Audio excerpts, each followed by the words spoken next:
This is Steampunk Stories of AmberStreet.com. We're here at CalComicCon, and I'm here with Hoyward Chaykin. Am I pronouncing your name correctly? You are, exactly. Okay.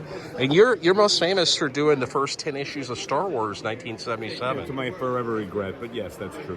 Why do you regret it? That was awesome art. No, it wasn't. It was terrible work in the service of a shitty franchise, which basically saved the company from bankruptcy, from which my compensation was a mere $1,800. So I'm extremely bitter about the fact that work that I felt was subpar saved the company's existence, and yet I was never really fully compensated for the salvation I provided.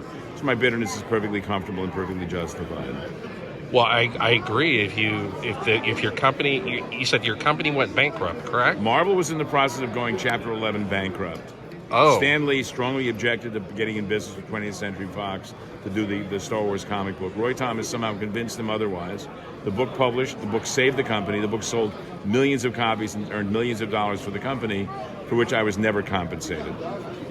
That's terrible. But that's the way things were back then. And again, had I known it was going to become a secular religion, I'd like to think I would have done a better job in service of the material. But I'm not sure that's the case. I'm not sure I could have. I mean, my skill set that I delivered the work at was about what I was capable of doing at the time. Yeah, I mean, it actually, some people identify, I don't identify as a Jedi, but some people identify as Jedi and Sith. It's amazing that the whole sci-fi genre of Star Wars heavily influenced culture. I mean, it's a small minority religion, but I think like the Australian census, there was like 13,000 people that identified as Jedi. These are people who should not be allowed out of the house. Fair enough.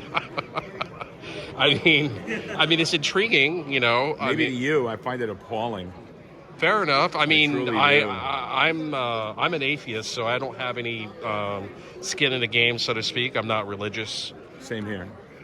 Oh, okay. I reject supernatural. Yeah, I believe in what, like Carl Sagan said, extraordinary claims require extraordinary evidence.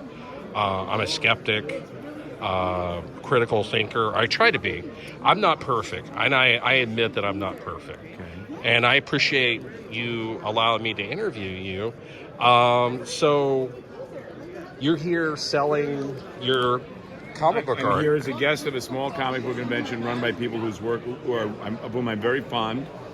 I bring original art, I do sketches, I sign books, and I engage with the audience. My feeling is that the convention is my client, the conventioneers are my client's customers. I'm here to be of service to them. And that's what I do, and that's what I'm doing right now. Well, you're very humble, sir. I'm not humble at all. I have an ego the size of fucking Texas. Well, I think you're great. But I have a very realistic view of where I stand in the commercial food chain. I think you're very underrated, very underappreciated, and I think you're a great artist. It's very kind of you to say. Thanks.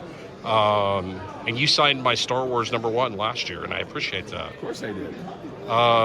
Well, thank you, sir, for your time, and I have your permission to use this on AmberStreet.com. Be my guest. Good to see you all. This is Steampunk Stories at AmberStreet.com. You have a nice day, and I will see you 25 billion years. I will.